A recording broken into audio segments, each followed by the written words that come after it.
Nice. Let's go, guys. How are you? Dude, I love this set. I'm just soaking it all in, man. You got Dire Straits as your opening. Perfect choice. Money for uh, nothing, chicks for free. Very nice. exactly. That's just for the artists, you know. A lot of people say money for nothing, just like every artist here. So let's go so cheap, so free. Oh my God, it's great to have you here. I wanted to do this for a long time, so I'm glad we finally do it.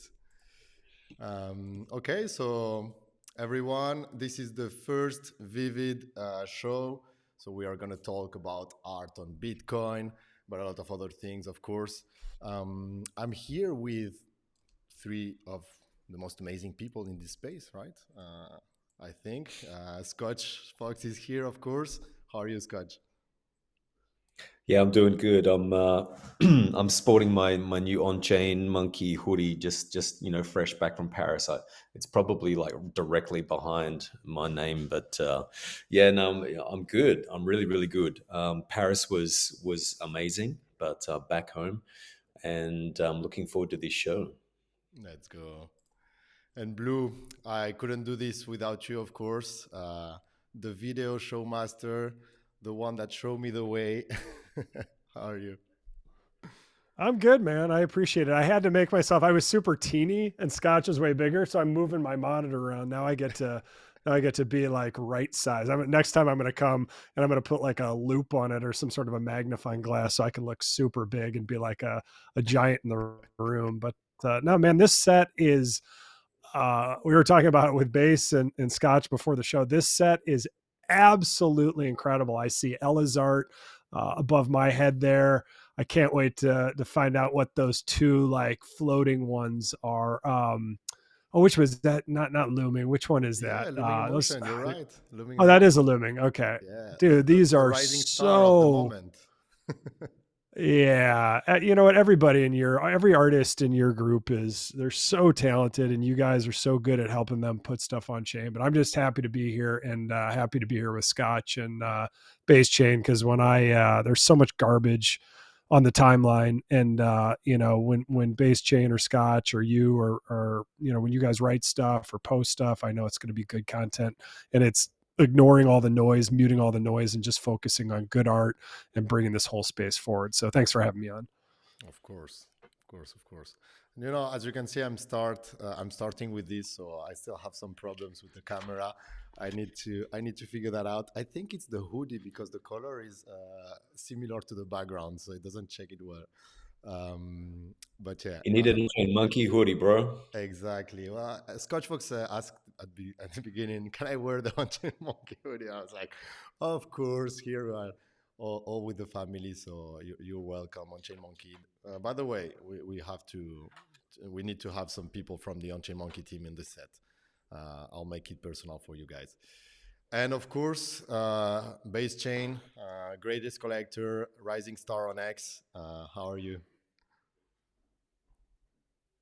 Oh man, I don't think we can hear him. Why? Okay. He left. It was perfect before we went live, right? And Yeah. or maybe he's using his bird grinder again, and he's just making himself another cup of coffee, so he's muted himself. Like, Yeah. Yeah, it should work no problem though. So you can come back to him, but as long Mm, as he's not muted on his side, you should be fine. yeah.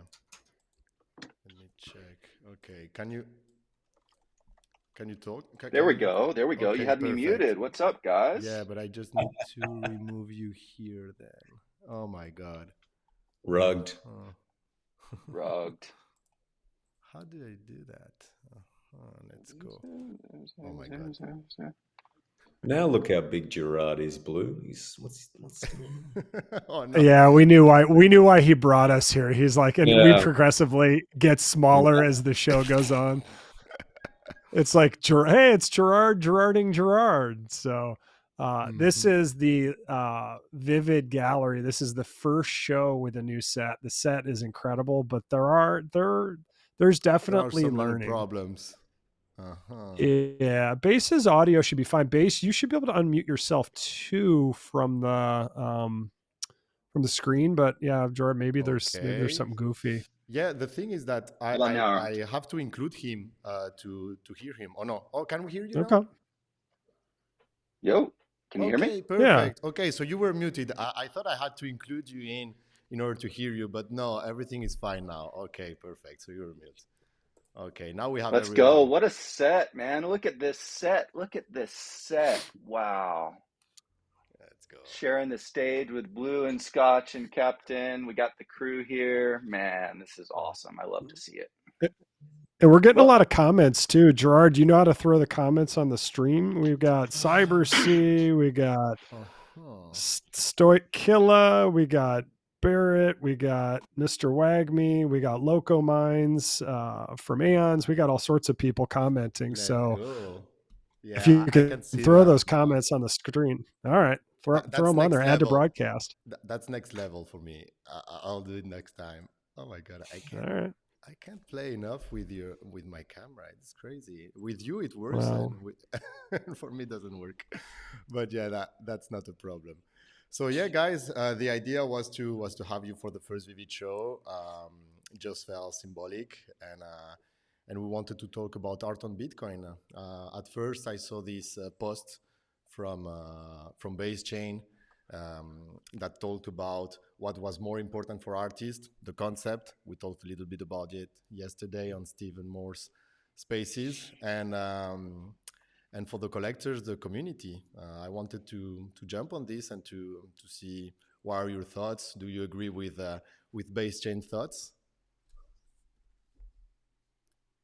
Base Blue? Chain, could you summarize your thoughts before I agree or disagree? oh, well, gonna put me on the spot. Well, first of all, I think it all starts and ends with community. And Scotch and I have been part of building what I consider to be the best community on Bitcoin for the better part of 2 years now. But community is nothing unless we have artists that are willing to believe in our vision, create magnificent art, and above all, start it with a fantastic concept. And for me, it's concept above all. I want to see the concept. I want to see how deep the artist can go. And we're seeing some examples of that here recently with Vivid's first foray into conceptual art with Doc T's My Brain on Chain. And wow, Yeah. man, Yeah. wow. Yeah. This is an amazing collection, and people loved it in Paris. Man, everybody was just coming to the booth just to see Doug, and I was like, okay, there is a tall guy with a giant knife here, masked. Let's go see him. Let's go. Everybody was worried about security in Paris, but to see Doug, there was no problem. Yeah, he's super talented, and the whole concept of Brain on Chain. What was it? Is it there's 25 or there's 35? There's not a ton of them, but I love the small collection. I love how Vivid worked with him to put that together. But yeah, the concept for me, I agree with Base Chain. It's definitely the concept and pushing art on the chain forward is huge. I also just I like getting to know the artist too. I don't like knowing the inspiration behind a piece or a collection is certainly important to me, but I love getting to know who they are, who their favorite band is, like bumps and bruises growing up in their childhood. What were they like? How did they get into art? Like for me, I'm a sucker for actually getting to know them. And dare I say, even being friends with them, which there's Blue. All right. Nice. You got the Let's comments. Yeah. You put go. them wherever Now you, I got yeah, it. drag them wherever you want. It's super Let's awesome. go. But there's a ton of great comments already.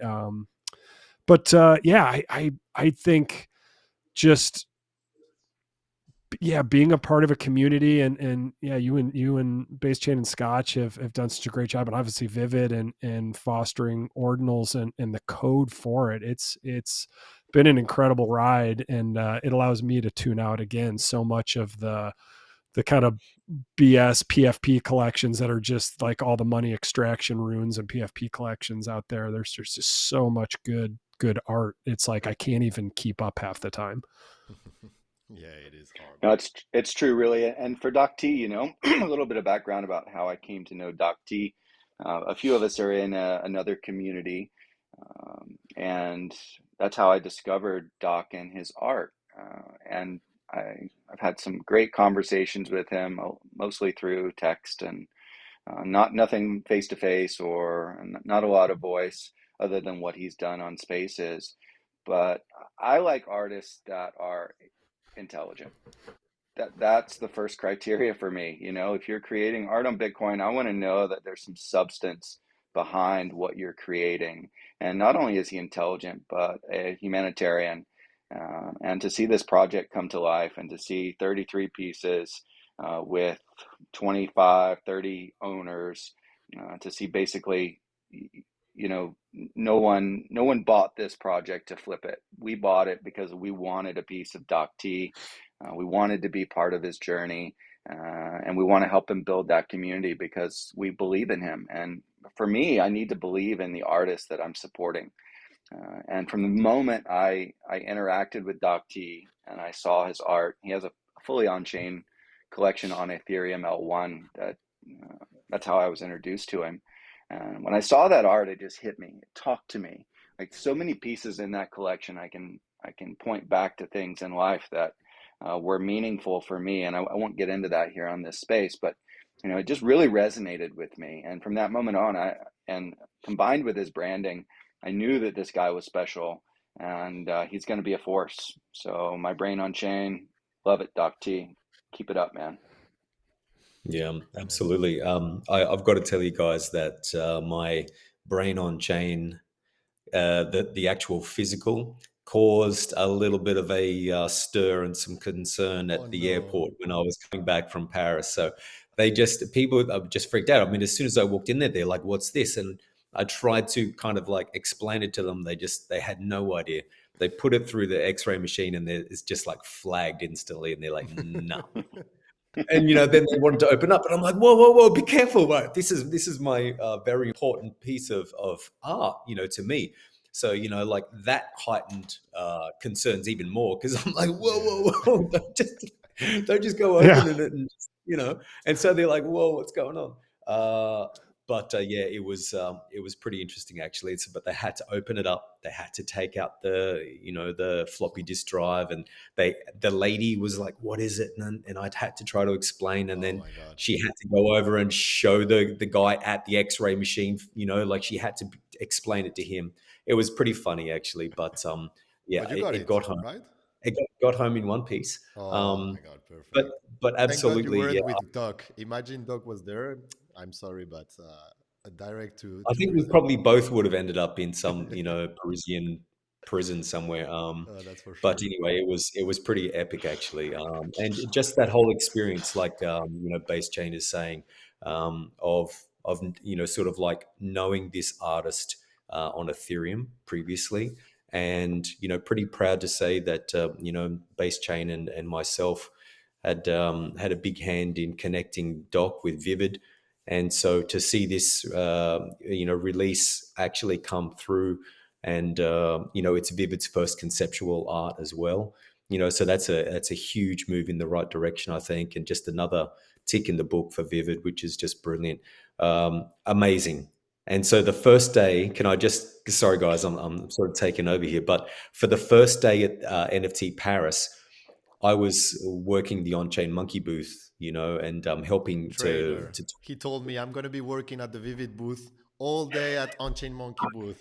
I don't know what you gave him, but he Uh, betrayed us. and I was there for at least 6 hours, and Doc T was there in his mask, for the whole day, and he was masked up, fully suited up, and it was phenomenal. And I knew him because we've talked before, but I still didn't know who Doc T was under the mask. So it wasn't until that night when we enjoyed the Vivid dinner together that we were actually able to see Doc T unmasked. But yeah, look, it's just such a wonderful experience. I highly recommend in real life events to anybody who's in this space. Come and talk to the artists, come and talk to your fellow collectors, get to know each other. Yes, we're PFPs on Twitter, for the most part, but you'll find some amazing people underneath those PFPs. And like Blue was saying, get to know them, what motivates them, talk to them, why do they do what they do? And that, I think, really creates a bond between you and the art. And like Base was saying with Doc T's ETH collection, like there's so many parts, so many pieces of that I vibe with so deeply and so personally, that some of them are almost painful for me to look at. And I own some of those pieces that are almost painful. And I've had that discussion with Doc T about those pieces. And he said he feels the same. And that's why he created them. And so when you find art like that resonates with you so deeply, buy it. Skip the latest PFP and the new mint, and buy something that resonates with you really deeply, because then you will never want to sell it. Well, perfectly said. And I think there I was hear a you. tweet going around, a little copy pasta. I saw a few OCMs tweeting it, and maybe Danny tweeted it out that, buy things that you don't plan to sell. And I think that's what's really different about our culture here on Bitcoin versus other chains. Yeah. And I'm, just to be clear, I'm a collector on both L1s.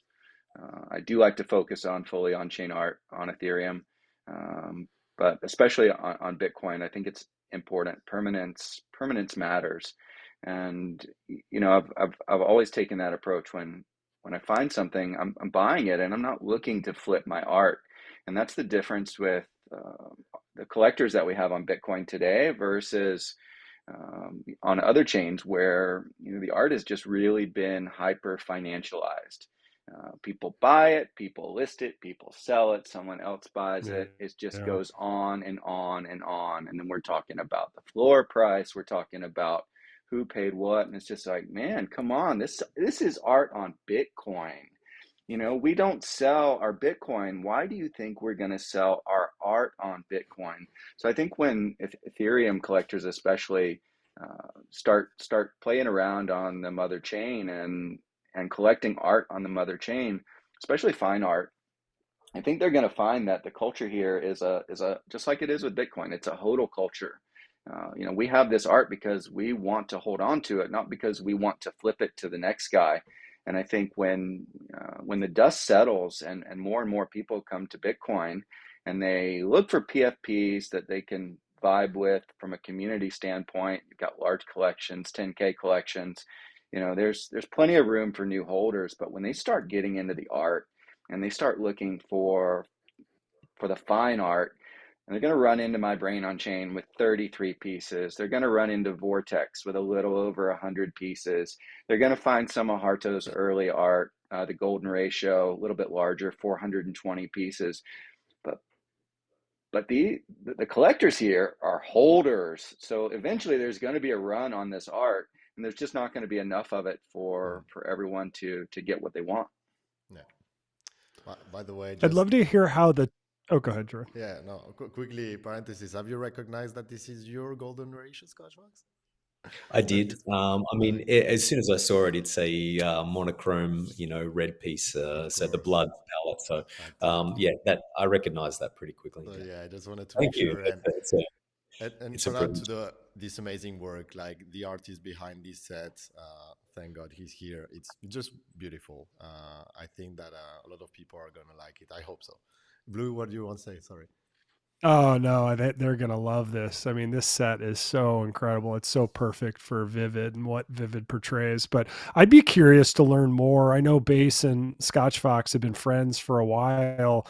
To me, you two are some of the smarter behind the scenes folks. You've always been into on chain art like the rest of us, but you guys have been around a while and you've been helping artists for a long time. How did you two meet, and how, like, I'd love to hear kind of about your guys' journey and into ordinals from ETH and wherever you came from. Go ahead, Scotch. Um, well, we both started. I think. Well, not started. I shouldn't say that, but we actually met in another on-chain community, and that was an on-chain ETH community, and we saw great promise in that, and we still do. It's called On-Chain Birds, and very clever dev. And yeah, trying to get anything out of this dev is like getting blood out of a stone. He quite an amazing guy, but it's a project that you definitely don't want to be in if you're if you want something yesterday. You have to be patient. But what that actually created, being in this community and all banding together, waiting for something to be delivered for so long, was actually the opposite to what usually happens with communities where they just, it's just crash and burn and people completely freak out and the community turns on each other and the whole thing just cannibalizes itself. Something really, really unique happened. And I think that was because of a few very, very strong core members that just held the community together and, doing voice, Discord calls in there virtually every day, and just getting people together and just talking, and not just about that community but also about the general space. And lots of alpha calls would happen in there. Base Chain was always coming in with alpha calls and somebody else, and I think that it just cultivated a real friendship. And I'm getting messages from some people in that community even while this space is going. I'm getting one from somebody that we know very well called Dragon Healer, and I think he's probably changed his name on X now. I can't keep up with That's him, good. but he's saying thank you so much. I wouldn't, my life wouldn't be the same without you and Base Chain, and the sort of the value that we bring just through community and friendship with him.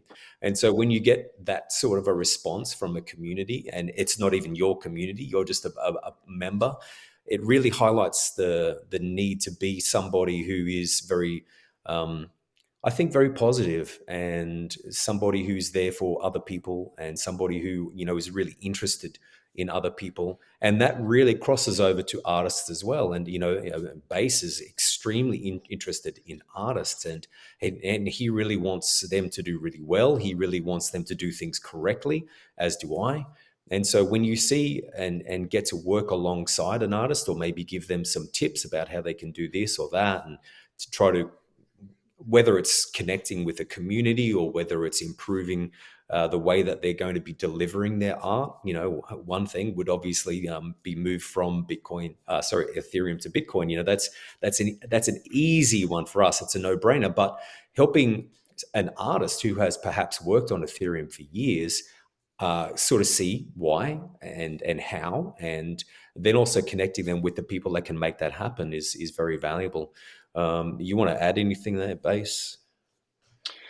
No, man, you really covered it, and I think it all comes back to community. So in the early days of On-Chain Birds, and if anyone's listening and they didn't see the exhibition at NFT Paris, I believe there were some on-chain birds exhibited at Yeah. NFT Paris. People were So, calling them moonbirds, and I was saying, no, no, no, that's not moonbirds. uh, That's on-chain birds. That's mm, why they are part of the Bitcoin art exhibition.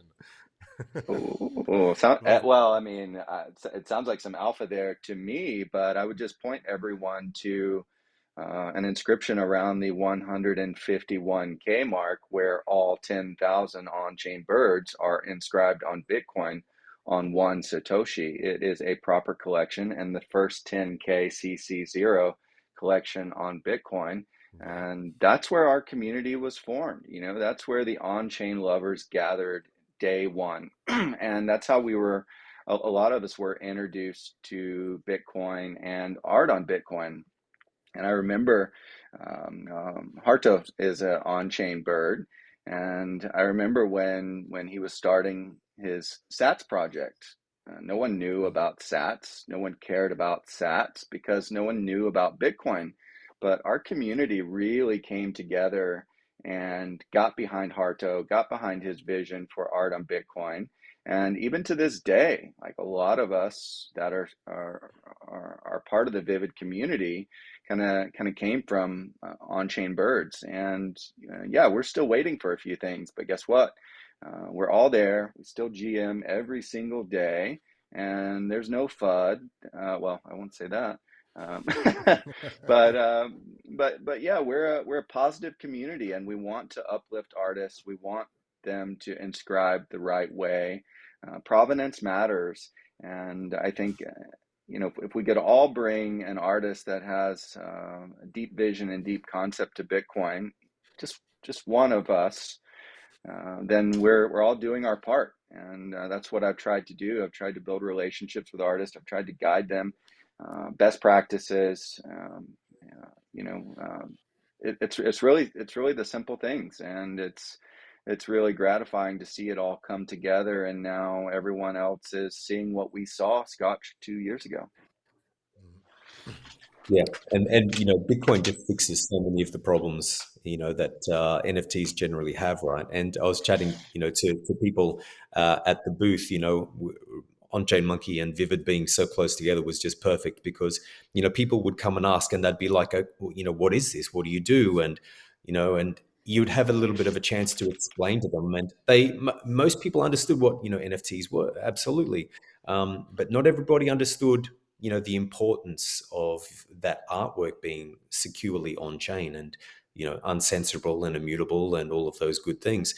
And so it was an amazing way to be able to educate people. And it's one-on-one, it's onboarding. Like, you can't expect your on-chain Monkey or Vivid or something to blow up overnight from an event like that. But because it's one-on-one, and you might talk to somebody for 20 minutes, and Yeah, that's one person, and then you're helping that one person. And some people didn't even have a Bitcoin wallet, so then you'd need to show them what a Bitcoin wallet was, where to download. And that's the sort of onboarding that I think is really meaningful, because that person will go away, and the first thing they buy, they'll remember forever. yeah, So whether it's something that we help them with or not, but yeah, no, it was a perfect experience for me. And I just wish, Gerard, what I really wish was that we had a time lapse camera set up behind our booths, yeah, so that we could have had a exactly. time lapse of all of the people that were coming to our booths. And there were, I'm not even joking, there were people, 3 or 4 people deep a lot of the Yeah, time. People were coming to our booths, and people couldn't even get up front because there was just so many people there. So maybe we can think about that for Paris yeah. No, 2020. I'll keep note of that. But it was crazy. So many people. I wasn't expecting that. And so I don't know. I'm not sure. But from what people told us, the Bitcoin village was really where most of the people were gathering, and just felt so nice because people were super curious. Okay, what are you doing here on Bitcoin? What's happening on Bitcoin? What is this in NFT Paris?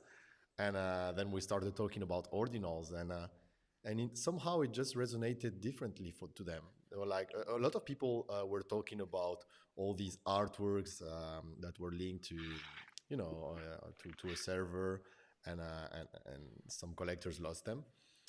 And there was like, okay, so this is fully on chain. And then people were learning, okay, now ordinals is important. Now ordinals are interesting.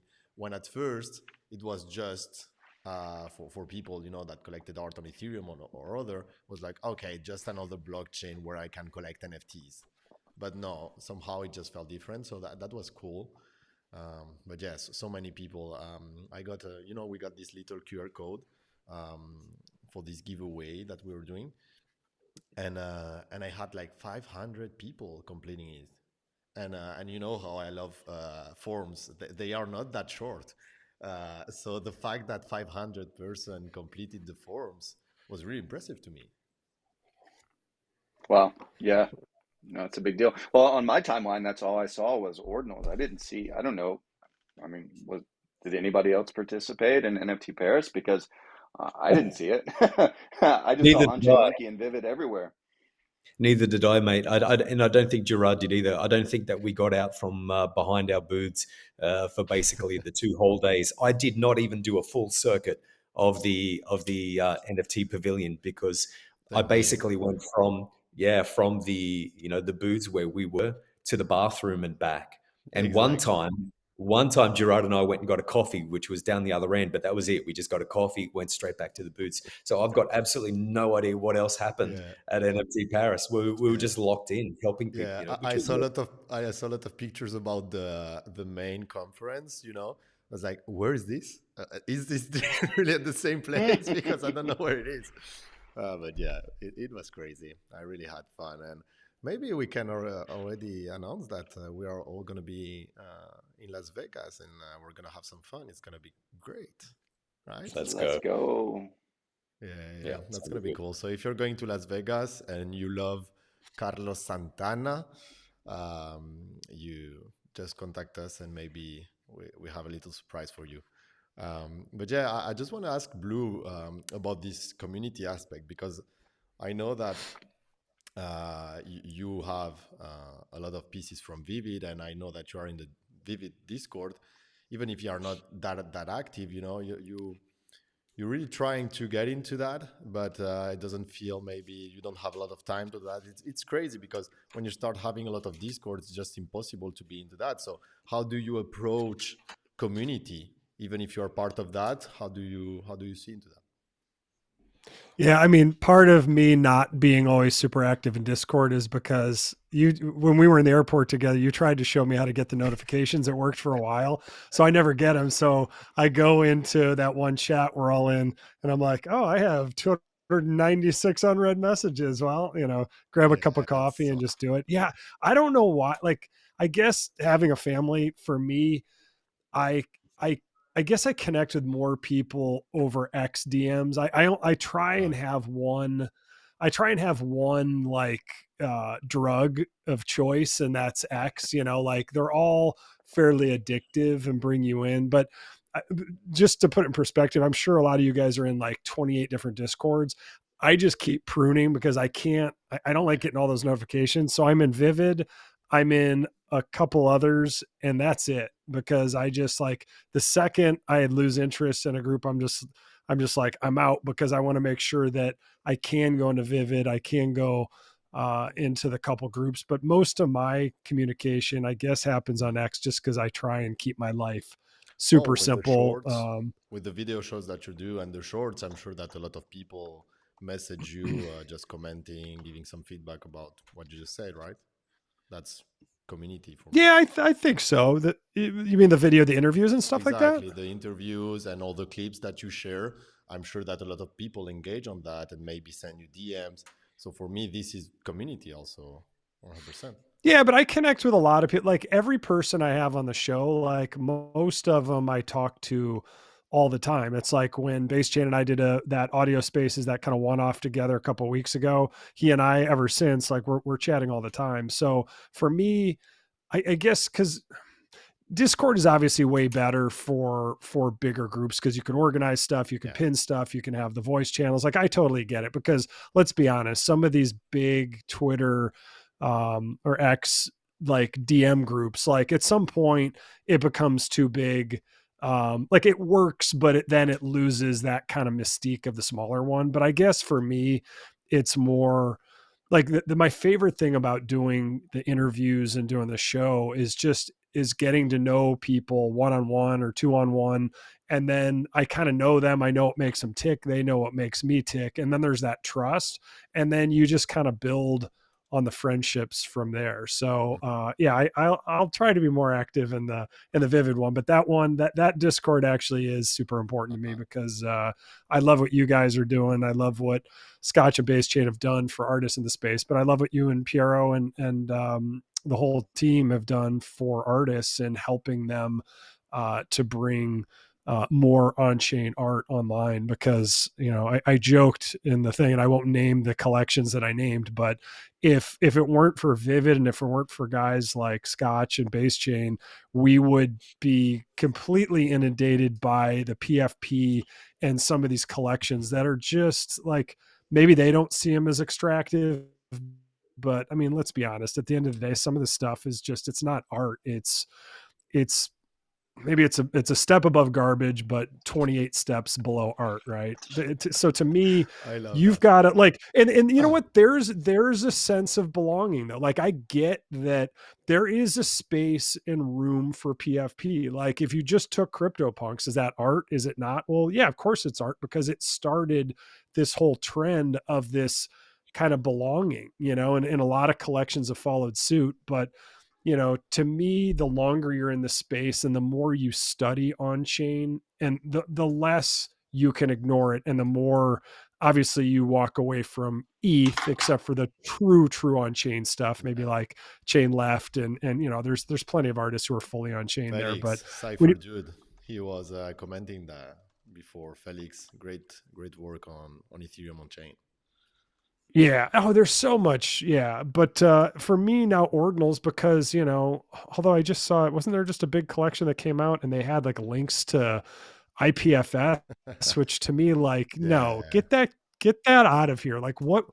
I guess to me, it's like, what are you even thinking? But again, I'm not saying everyone's trying to be extractive on ordinals, but the ETH, there was already ETH, which created the geeks and the collectors and the artists, but it also brought in the sociopaths who wanted to extract a lot of the money. And so when ordinals came, a lot of those guys were there on the ground floor. But the thing that I love is that Runes has been tanking lately. A lot of ordinals collections and PFP collections have been tanking. And yeah, even some of the art has gone down in price as we're price discovering Bitcoin.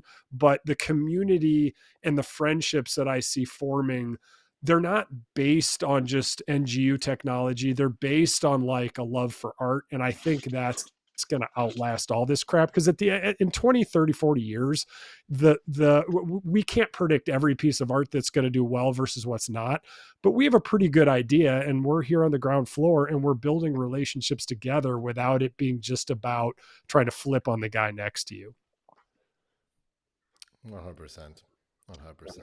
Thank you so much. Well, you have to join our Insights voice chat sometimes, on the evening. Well, at least for me, we just try to get in there and do this kind of thing, but on Discord and with everyone, every collector is welcome.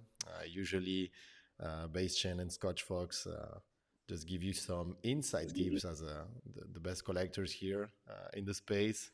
But yeah, we invite you there. Well, just send me a DM on X and I will be there. Exactly, exactly. You just Or gotta let can me we notice, because post? I never get the alerts in your We are Discord. I don't get actually them in doesn't any even get the alerts, and that's what amazed me. Usually, Base Chain just jumps, and then I see him alone, and I'm like, oh my god, he's alone here for 30 minutes. Let me join. Oh, nice. So it's And more then the person impromptu. Yeah, comes exactly, and at the end we always finish up being like 10, 15 people. It's great, and it's totally that's fine. awesome. You have some people just listening, um, and then we just discover who they are, and apparently they have been following, listening, reading everything from the beginning, and it's just so great to okay, you are this person, perfect, Yeah. let's go. So yeah, very fun. Let's go. Base Chain. Those Discord chats have been great, and I appreciate everyone participating over the last couple of years. And I hesitated for a long time to have a presence on X. I don't have Facebook. I don't have any social accounts, so it was really difficult for me to to all of a sudden come out and try to build a following on X, and to juggle what I consider two different communities, the Discord community and the X community. Yeah. So I'm really appreciative, Blue, of you, taking the helms on the X side. Leave it to me on the Discord side, because that's where community has been built over the last 2 years. That's where the art community was formed. And it was from showing up every single day, getting together and talking about art. And that's it. And a lot of alpha has been shared over that time. A lot has been learned. We've had some great artists that have come in that didn't have any art on Bitcoin, but they heard us talking about it. They heard us talking about the methods, and sure enough, now they're inscribing their artist chain, their artist seal on Bitcoin, proper provenance. I know, a few people in our Vivid community, a few notable artists on ETH are now dipping their toes into the Bitcoin waters, and they're creating Nice. some fantastic art. And I just love to see it, man. And, I kind of said it from the beginning that, PFP communities are one thing, but really we're here for the art.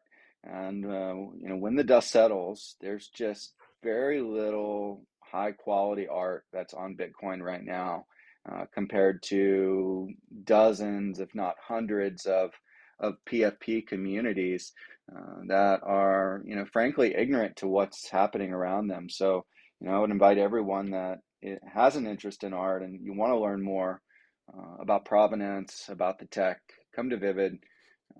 We're happy to show you around there, and we've got an amazing community, and frankly, there is no second best.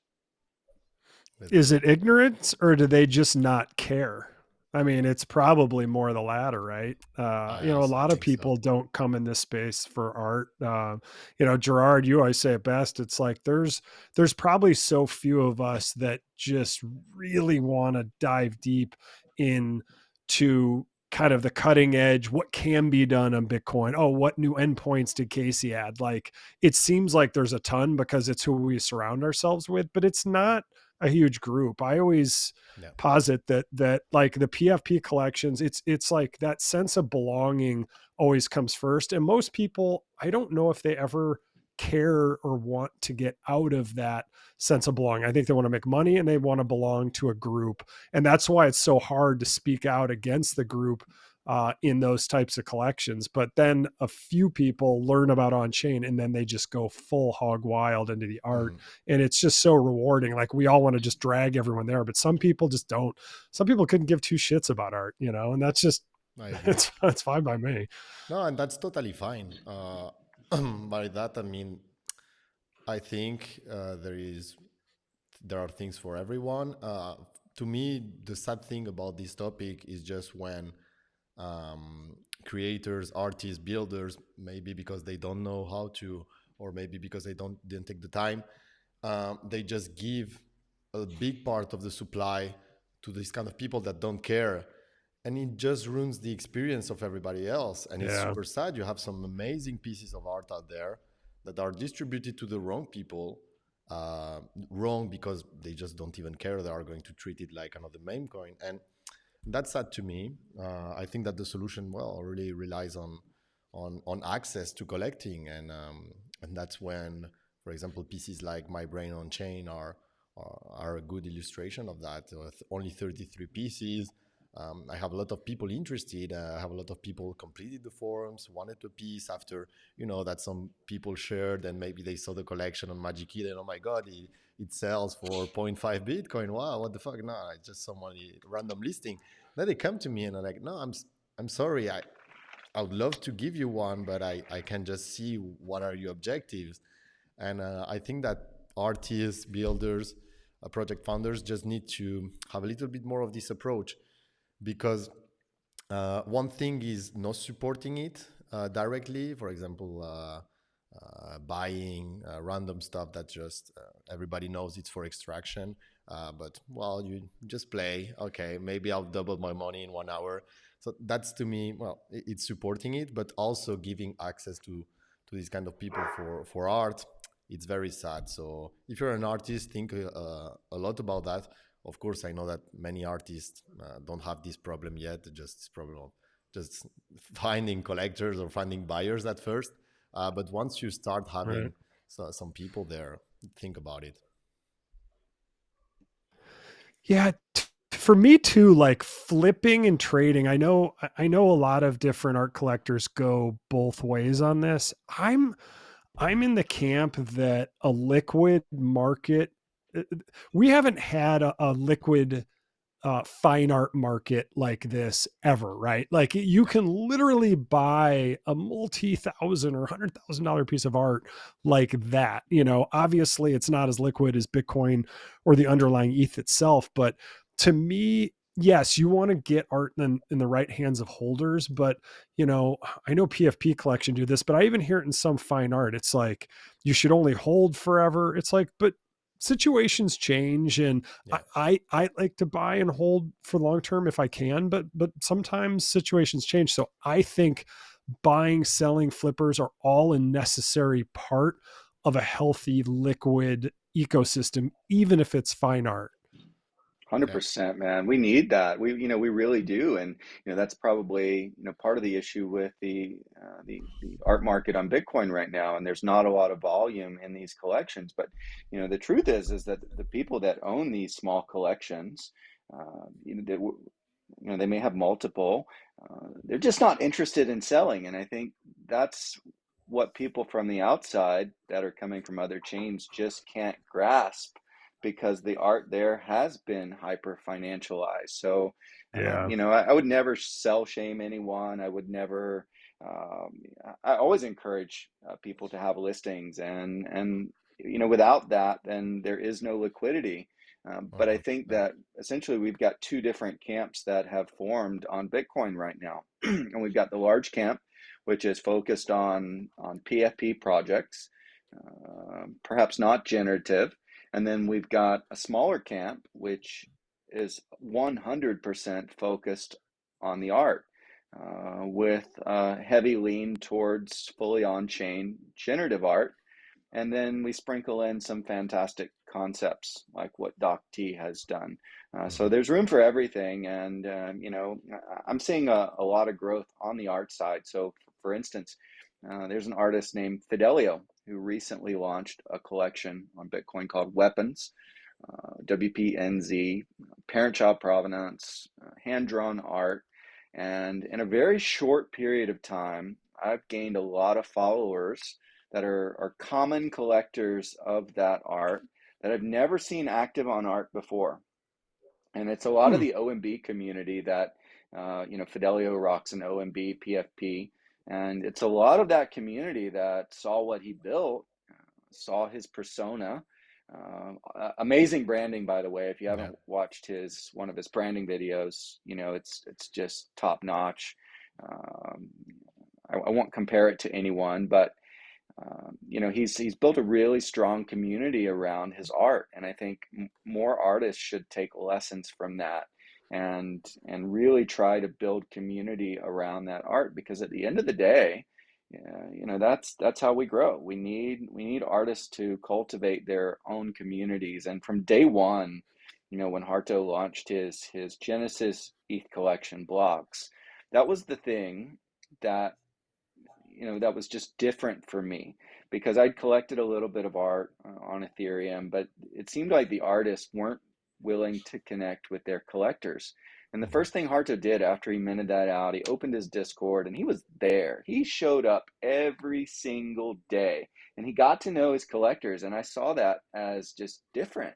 And from that moment on, I knew that he was special, because he cared about his community. And even to this day, like, he has absolutely taken care of his community with future mints and with his future projects.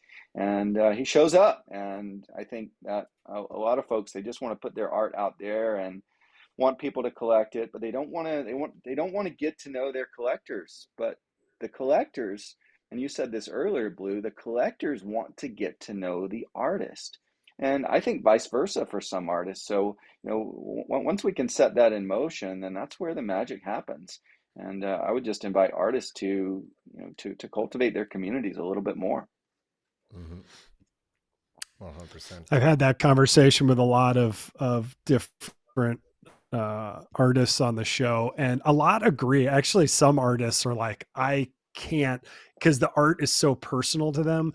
And one of them said to me how, you know, when people be like, they kept talking price and wanting to flip, it just totally stresses the artist out. And I know, like, I'm in 100% agreement with you. And that's always been the take I have. Like, I want to get to know the artist. And the artist point was like, not all collectors are like the four of you. Some of them are just like, when's the price going to go up? Was, like your ultimate nightmare. You're making this beautiful piece that you want to share with the people. And then they turn into like, the kid in the grocery store, like, I want Fruit Loops, I want Apple Jacks, like, I want Coke, gimme, so Yeah. I can see both sides. But I think in this social media realm we're in now, being a good with the pen, like a good tweet writer, or good with video, or just being able to engage with people and to connect with people, it certainly gives you an advantage in this space.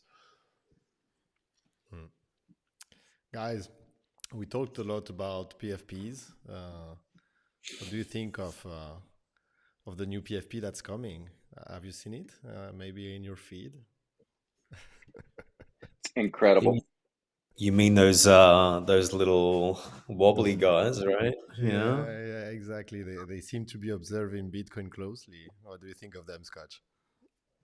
I think they're amazing, and I was able to meet the artist in uh, NFT Paris, and to be able to chat with him a little bit. And even at the Viva dinner, we actually got little 3D model printed guys as well. They were the little sort of like placeholders for everybody on the table, which was really really cool. But no, I think that they're amazing. I think that you know that's a first on Bitcoin. That's something that hasn't been done. We know that on-chain monkey dimensions 300s really laid the groundwork Yeah, for that kind of art.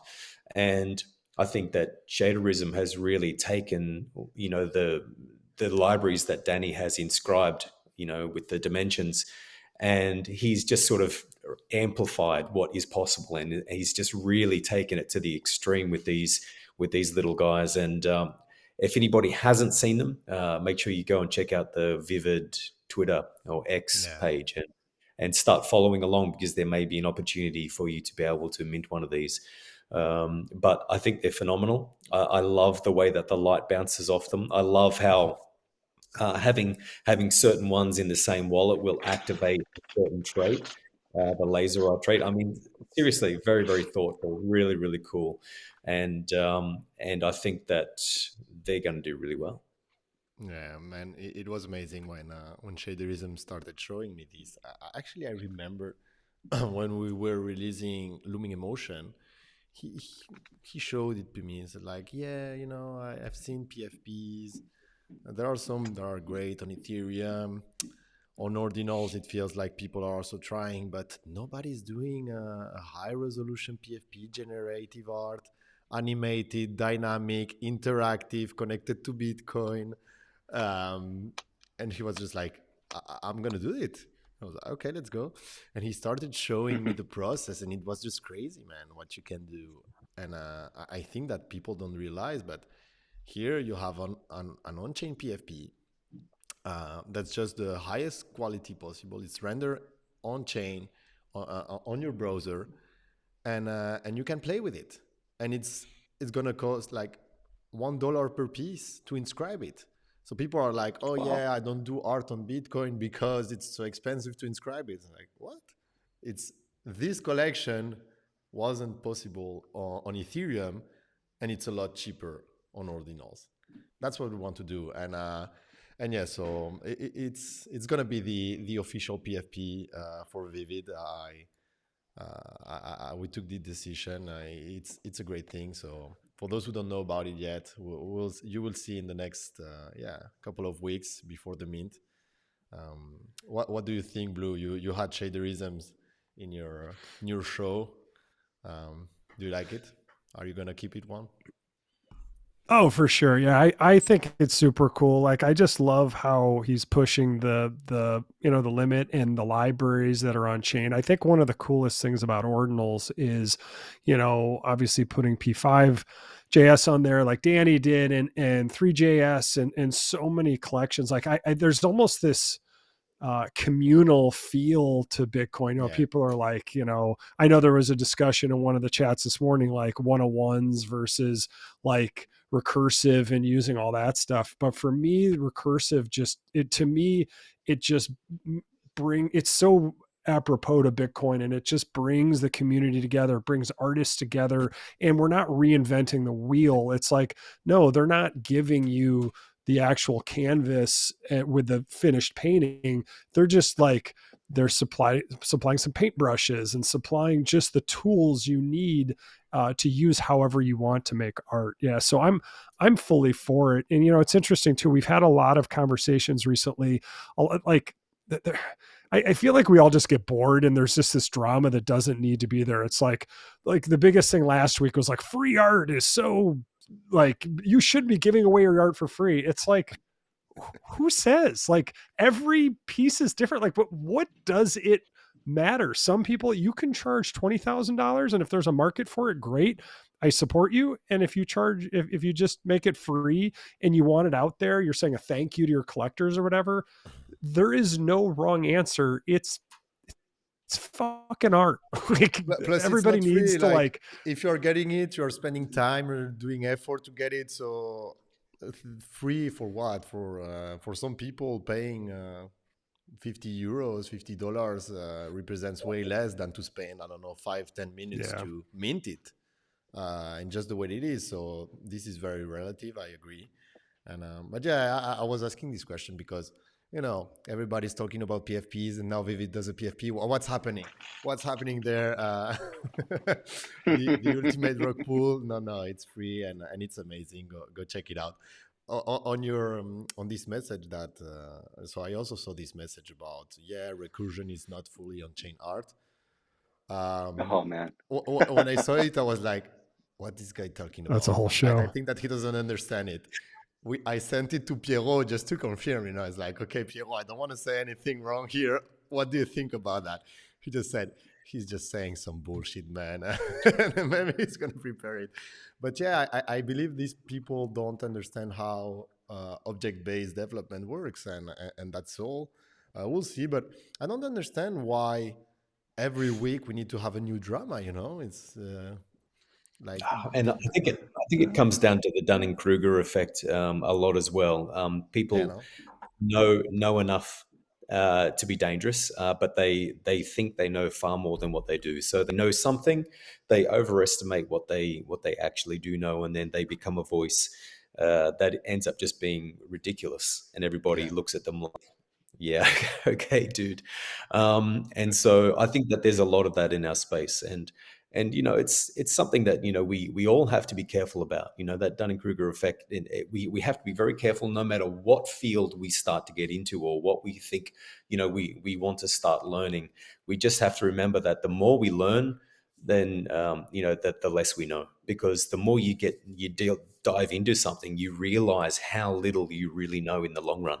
So that's Yep. why we all do what we do, right? We surround ourselves with other people who know more than us. Like that saying, don't be the smartest person in the room. Seek out people who know more than you. Find the people who can teach you something, and absorb it. Be a sponge. Get as much information and as much knowledge and as much goodness, into your life as possible. And that really helps you to understand how small you really are in the space.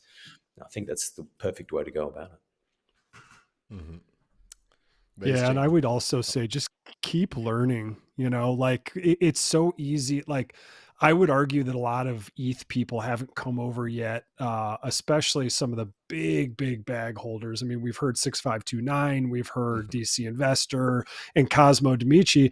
I think, and and those guys are in this space. Like they weren't stupid. I feel like it's more of a hedge what they've bought so far. They haven't even scratched the surface, but I think there's this huge bag bias. And I'm not here to pick on ETH, but I'm saying now as we're in ordinals, the more we learn, like Scotch said, we think like we get smarter, but we also realize that the onion, like peeling that onion back never ends. And we also have to stay curious and test assumptions sometimes. And maybe, all the fudders, we got to mute them, but like keep learning to see like how does this work? Because the more you peel, the better you get. So sorry, throw it to you, Base. Yeah, no, I don't have anything to add, but what I would say is I'm stoked to hear that Vivid has a PFP coming, and this is incredible. And you made a good point about the cost, because a lot of times artists want to focus on how much it's going to cost to inscribe on Bitcoin, and I think with inflatables, you're about to prove that we can make technically excellent art on Bitcoin really, really inexpensively. And that's kind of been what's missing here. And I think that's a Yeah. lot of the reason for the FUD coming from, people that want to say that recursion isn't on chain or fully on chain or whatever, It really lunatic doesn't make any conversation sense. that it doesn't make any sense. But, it's an attention economy. And I think Yeah. the people that are harping on things like that, essentially what we're dealing with there is cope. They're coping because they don't know how to utilize these tools to, to inscribe cheaply and efficiently. And that's really being overlooked here because right now we're in a low fee environment. But let's zoom out. Let's zoom out 5 years. Bitcoin has more and more growth. Maybe we see higher Bitcoin prices. We're definitely going to see more art on Bitcoin. But as fees go up, it's going to get more and more expensive to inscribe. So people are going to then look to those artists and developers that know how to inscribe efficiently, because that's going to be the only way to do it. So I think what you guys are proving here with this PFP slash Gen Art project with inflatables, and I'm kind of mesmerized with those looming emotions in the background over your shoulder, Captain, because that's one of the collections. It's just a beautiful collection that dropped during maybe the second or third time that ordinals died, and it really didn't get the attention that it deserves. But that is an animated, fully on-chain collection behind you there, and what Shaderism did with that was just nothing short of amazing. So to come around, make this generative collection that's a PFP, as you say, that cost $1 to inscribe. Let's go. That's the way. That's what people need to see, and it'll open their eyes when they see amazing art that really didn't cost much to create. Yeah, They man. look like they look like portals to another dimension. It's the That was the on-chain art dimension. idea, to I the just want to jump collector in. dimension, like when you enter here, you're in the collector dimension. Outside of here, we don't know where we are. It's just Nice. fire. But yeah, now, and looming emotion, like you make a great point, because we're talking about how cheap some things can be, but it's also because the libraries are already inscribed. We talk about 3JS, we talk about P5, but for example, with looming emotion, we inscribed an add-on to record the videos so you can share them easily on X, because it just felt so important to me. A lot of people sometimes sharing looming emotions, and they share an image, which is totally fine, but you have this option now to just open the menu, click on record, you have the video, and boom, perfect. We used it again on Vortex, and now everyone can use this add-on, this library, for free. It's inscribed. Just have to use it, and so it's going to be cheaper for you. And that's what we want to do. We want just to keep inscribing stuff that is important, so we can open the doors to new artists. And I believe that a lot of people just don't know about that, maybe.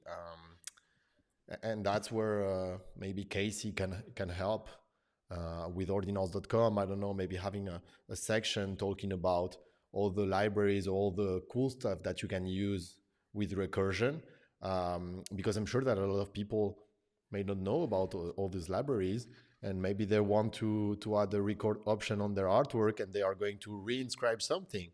No, respect Bitcoin, respect data storage here, and let's use again the same inscriptions with all the data. Nobody's earning anything. Like, it's not like, oh yeah, you are using our inscription, I'm getting royalties. That'd be cool, but no. But maybe in the future, this is going to be important. People are going to be like, okay, something happened on Bitcoin. Let's check how many links this inscription has. Oh, there is this inscription from On-Chain Monkey that has these tons and tons of links.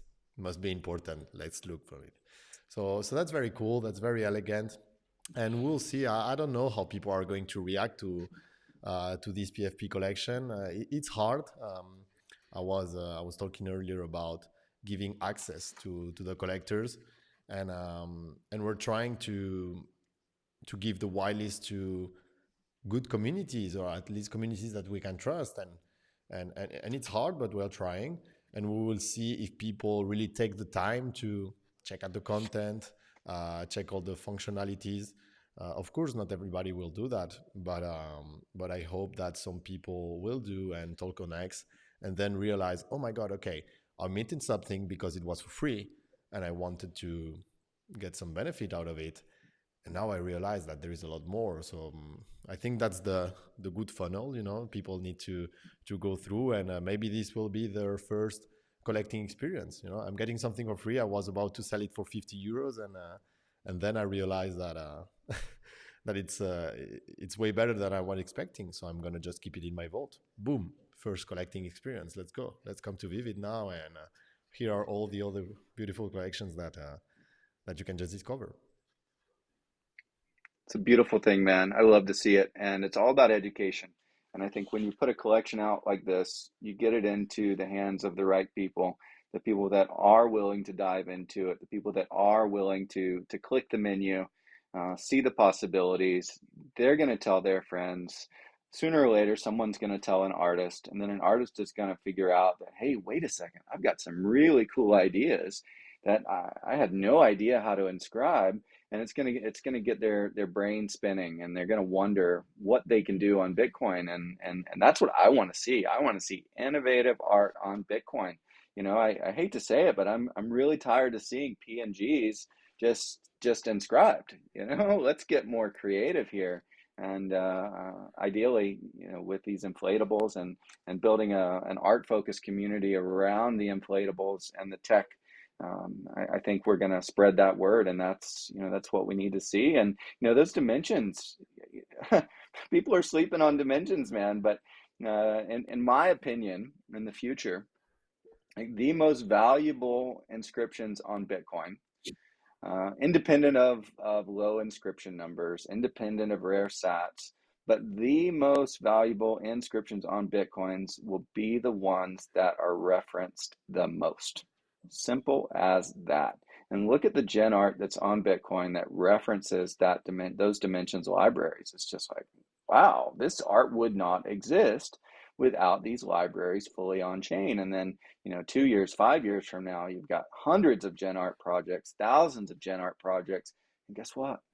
They're all pointing to these libraries that Danny so thoughtfully inscribed very early on for artists to utilize. And now we're seeing more and more artists recognize that, more and more devs with the chops to take advantage of the tech, use recursion, and just pump out some really fantastic art that is inexpensive and efficient.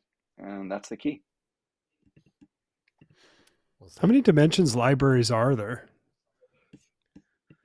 I think that for dimensions they inscribed 3JS, and And P5 was P5. inscribed for Genesis, no? Um, Or I not? think they're both for dimensions for the Okay, libraries. Yeah. okay, that's good.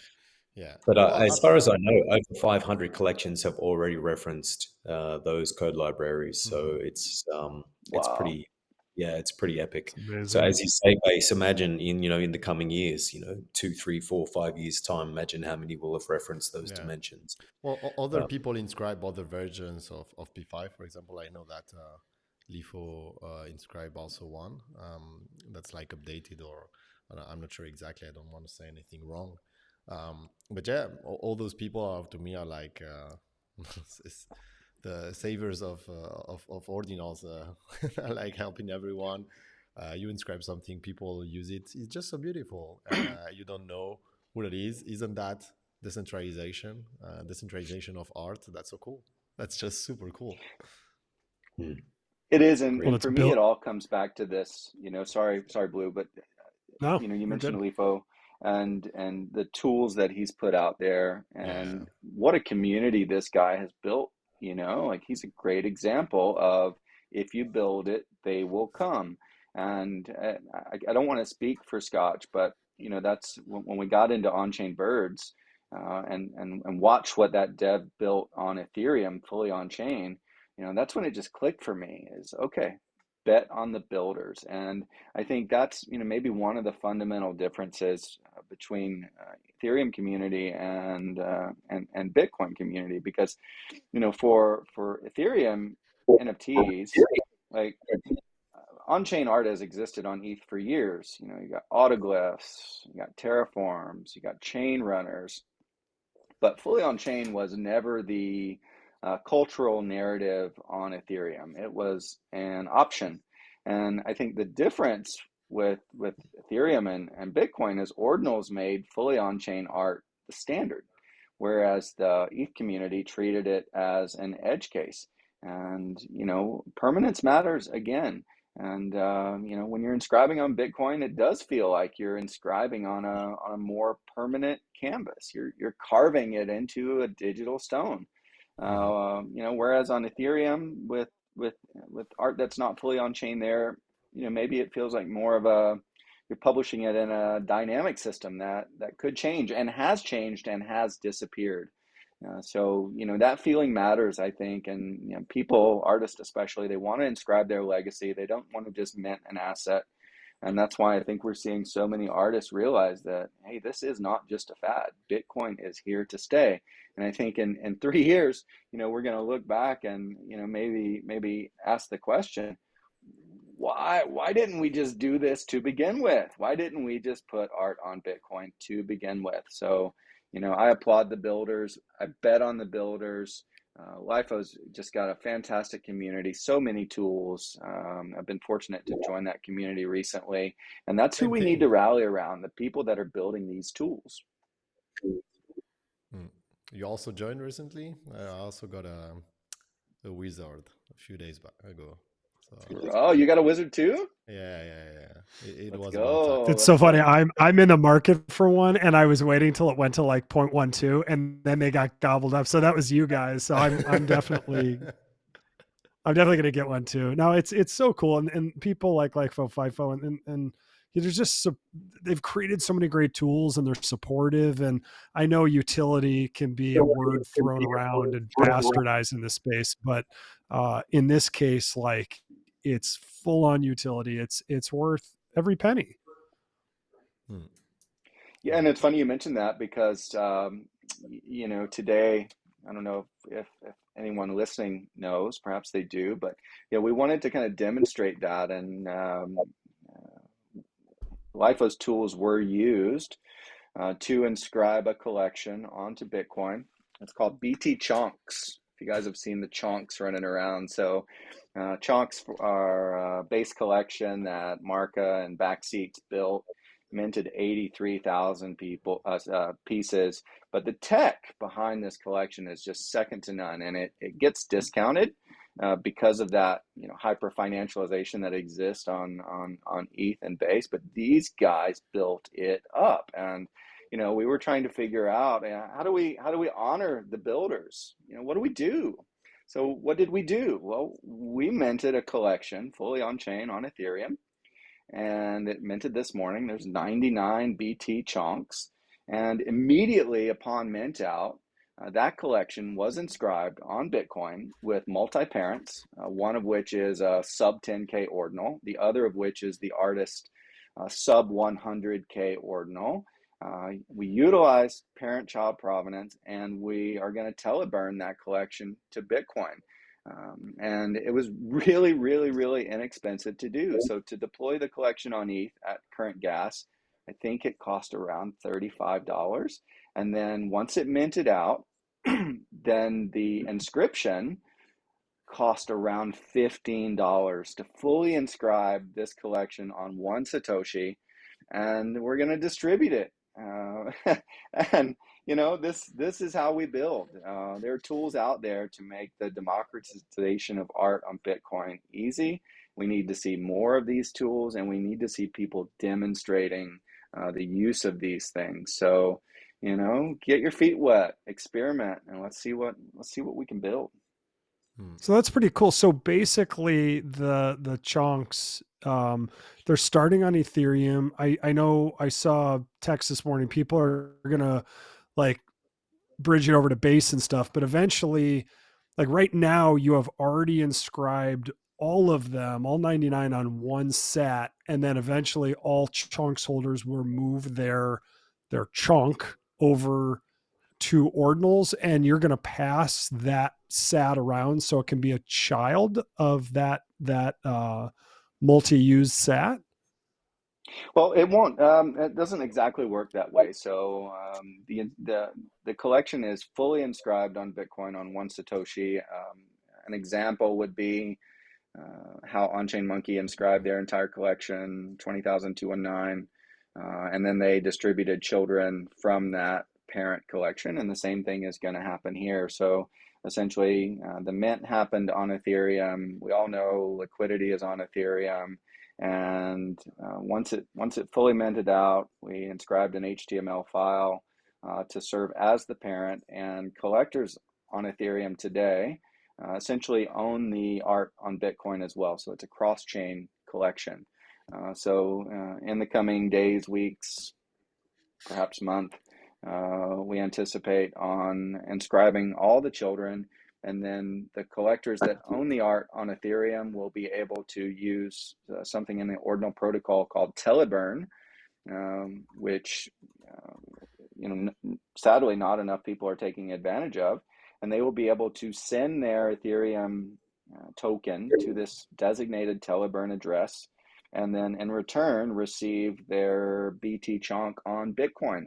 And it just basically for less than $45, this collection of 99 is fully inscribed on Bitcoin. So, get over the fact that you think it's expensive to do this. It's not. If you just use the tools that are available to you, and the on-chain part of it on Ethereum was minted using a collection that's near and dear to me, and I know Scotch is involved in that community as well. And it's really where a lot of us came together, and that's On-Chain Kevin and Michael Hirsch and Panda were the devs behind that, and they were really the pushers of fully on-chain art, if you will, in the early days, so a couple years ago. And some fantastic collections were minted from that indelible platform. For instance, a 1337 Skulls collection was minted on Indelible.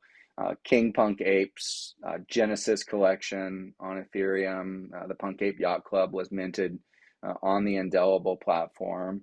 And now we can take ETH projects that are minted on Indelible.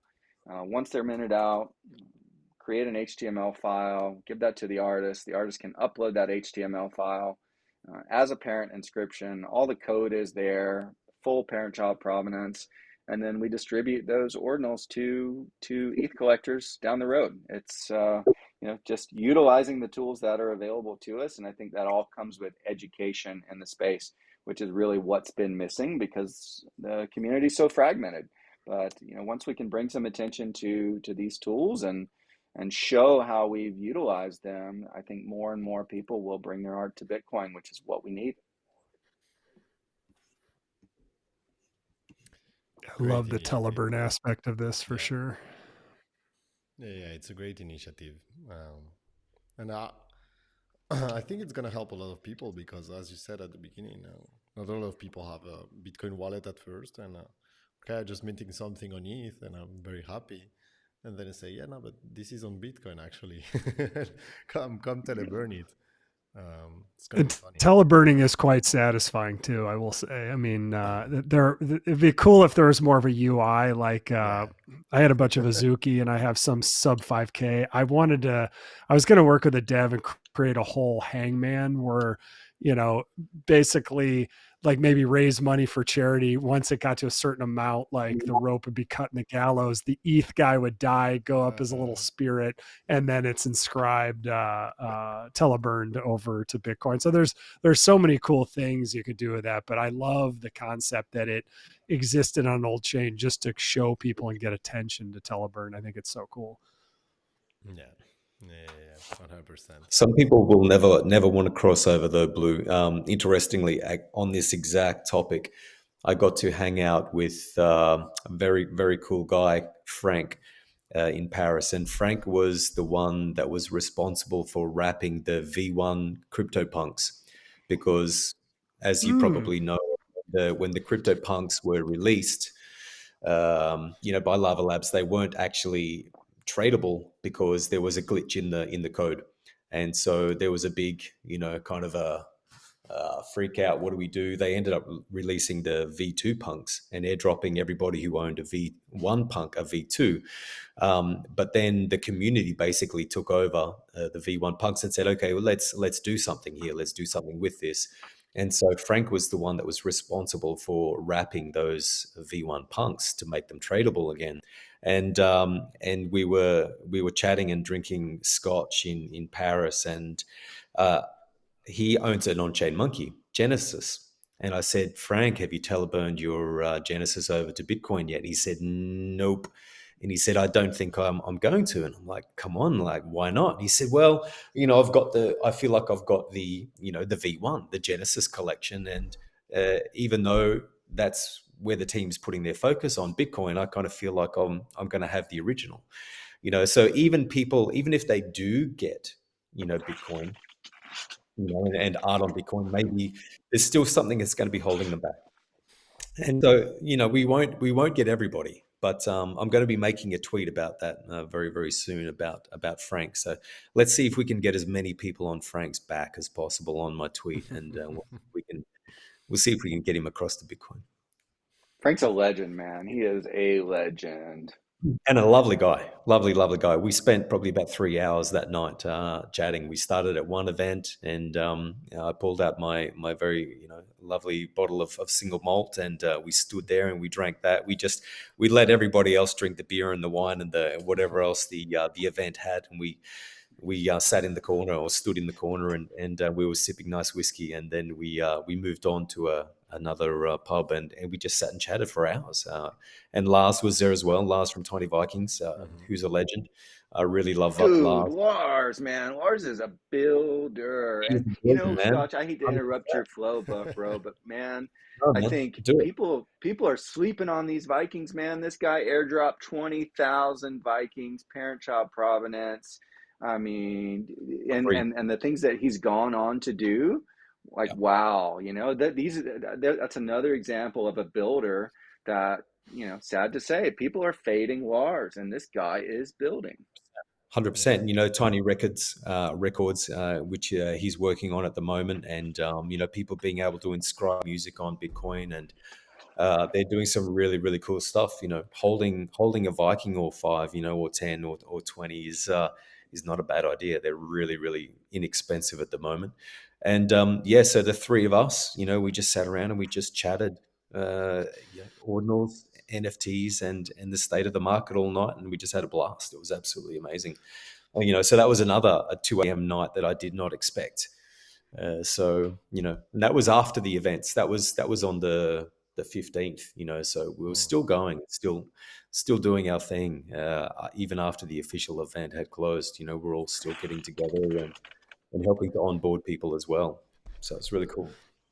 That's what makes these events so amazing. Like you just find the people that you resonate with and you just hang. We had that obviously in Miami with me and Captain Rooftop. here and a whole bunch of people. Yeah, we had our rooftop in Miami, but also in Nashville. Like I met Lars, super nice guy. He's at all these events and you just find the people you vibe with and it's so cool. But Scott, you got me all interested because I was a CryptoPunk holder for a while and the community was so anti V1s. It was almost like laughable. And laughable is not the right word, but it was just like, it was a mistake. How dare these exist? It's just like the child you had at 16 years old where you just want to move on with your life, which I wouldn't agree with, of course. Raise that child, be a good father. But it's just interesting because now that I'm not a CryptoPunk holder, I'm fully on the ordinal side. Like the V1 punks it's an interesting thing. Like those technically were first, right? And they would, they would call it a scam. But I would almost say like there should be a movement of us to like, I would totally get one and just move it over to ordinals. You know what I mean? Like go bring the original and then bring it back. So, no, super, super cool conversation, but meeting people in real life, like I can't wait to meet Scotch and Base Chain. Gerard and I have spent a lot of time together now, and it just makes you love this industry more. And when I was on the ETH side, like I was in the Azuki community for a while, I was in the CryptoPunk community, felt Azuki, maybe I felt like I belonged. I got in there early, but I never fully felt like I belonged. The CryptoPunk community, I came in much later. There was so much infighting and so much like control of what you could say and thought in their Discord. I was like, get me out of here. It was a really bad experience. And there's one time where there's a guy, Punks OTC, who literally controls the market. He has all the tools to buy, to snipe you and then sell it to you kindly for like 4 or 5 ETH more, like 10 minutes So later. he's People are like, thanks for the smooth transaction. And I was early, but I'd already been in ordinals and I was in an old Discord with a bunch of like the hoodie punks, like some of the OGs who had left punks a long time ago. and they kind of warned me that it was this new kind of culture. And I called them out, and I'm like, why is everyone kowtowing to this guy? He's basically stealing from the community. They're like, well, because he can, and that's the tools. I'm like, yeah, but that doesn't mean we don't have to think he's an asshole. Like, you can get 5 ETH off the whole community, but I think you're a douchebag. And like 10 people literally came at me within 30 seconds, almost like it was the same guy with 10 alt accounts. That's how fast it was. And they basically reduced me. It was the first time online where I had stood up for myself and what I thought was right.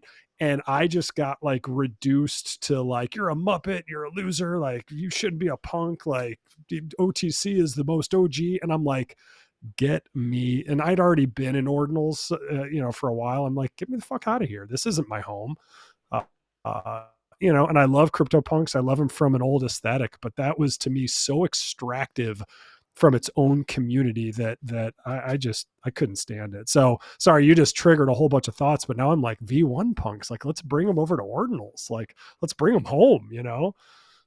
Well, yeah, I mean, they are the ones that started the whole craze, and even Lava Labs themselves. They basically, I think at one point they were wanting to take legal action against the V1 collection, and being that that shouldn't be allowed to be traded on marketplaces and everything. Like I think they went a little bit kind of, I won't say that word, but yeah, a little bit mental. And it was their own product. It wasn't anybody else's fault who wanted to buy a V1, that the V1 had the bug, and somebody kindly wrapped it.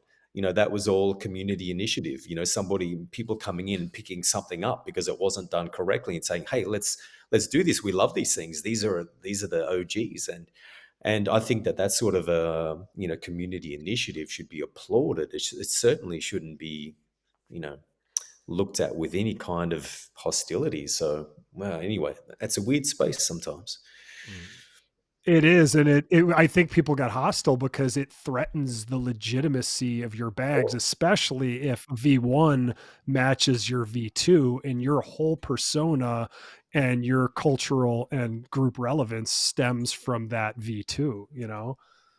But let's just remember that everybody who was holding a V1 got airdropped a V2. So the people who had Got the it. V1 obviously sold them, and then you know so they made a killing, and then what, they want to turn around and then sort of burn that community to the ground as well. That doesn't make any sense. So anyway, yeah. Yeah. It's like the hard fork, and you're like, sweet, I made so much money, and you sold all your Bitcoin and you kept the Bitcoin cash. Be like, all right, now this will be my hodl. They're like, oops. Yeah.